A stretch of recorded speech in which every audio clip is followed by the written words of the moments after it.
ስማ ወይ ለመሆኑ ግን ስንት ቀን ነው የምትቆየው? ቢበዛው ለቀን ወይ 3 ቀን ቶሎ መለሳለሁ። ለአንድ ቀን ስራ ቆይ ለምንድን ነው 3 ቀን 4 ቀን እዛ የምትቆየው? ወይስ ያስቀመጥካት ሴት አለች? እኔ ባንቺ ላይ ነኝ ፍቅር። አይ ያለ ነገርማ አልተመላለስክም። መንገዱ ራሱ እኮ ለቀን ነው የፈጀው። እየደወሉልኝ ነው። በቃ ቻው እሺ ፍቅር።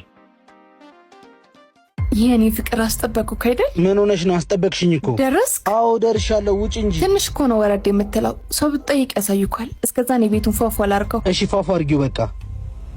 አባ የነ ኢየሩስን ቤት ታውቀዋለህ? ኢየሩስን እንጃ። እዚህ አካባቢ ነው ሰፈራችን ብላኝ ነበር። አይ እኔ እንጃ አላወኳትም። ስራ ረፍዶብኛል አባዬ። ፎቶ ስታይል ታውቃት ትችላለህ? እቺ ነች። እስኪ እኔ እንጃ ግን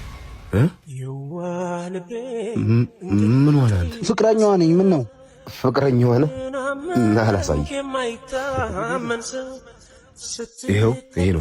አመሰግናለሁ። በቃ ወንድሜ ይህ ይመጣል መቻልክ ያኔ ብር ፈልጎ ነው እንዴ?